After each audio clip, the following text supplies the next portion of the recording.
Hi guys, today is the day na kung saan ay pupunta tayo sa Port Magsaysay, Nueva Ecija. Dahil matatapos na ang joint and combined exercises na aking sinalihan ay naisip ko na hakutin na ang aking mga kagamitan. At habang nagpe-prepare nga ako ay bigla na lang nagsabi ang misis ko na gusto daw niya sumama. Kaya nag-decide na rin ako na isama siya. Total Sabado naman at wala namang pasok ang mga bata. Hi guys, magandang umaga. So today is Saturday, pupunta tayo ng Port Magsaysay, isasama natin si Mrs. Sana all. So umabot pala lang humigit kumulang isang oras ang aming biyahe papuntang Port Magsaysay.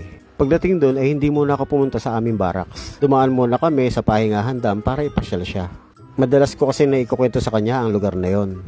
Dito kasi madalas pinapasyal ng mga sundalo ang kanilang mga pamilya kapag pumupunta o dinadalaw sila sa nasabing kampo. At syempre, bukod sa pagiging tour guide, ay nagsilbi rin ako bilang official photographer ng aking may bahay. Ayan, kitang-kita nyo, picture-picture. Yan ang hilig niya talaga, magpicture na magpicture. Here I come. Oh. Maya-maya pa, ay nag-decide na kami na magmerienda. Kape po tayo, kape. Kaway. Baon namin is tinapay, tapos chichirya, tsaka to, kape. Wow! Wala, simple lang.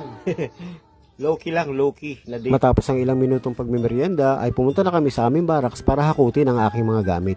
At eto nga, pinadaanan pa kami maraming tupa sa daan. Pasado alas 11 ng umaga nang mag-decide na kami na umuwi. At habang nasa daan nga, ay naabutan kami ng napakalakas na ulan na halos hindi mo na makita ang daan. What? Gayon pa man, ay ligtas naman kaming nakauwi at nakarating sa aming tahanan.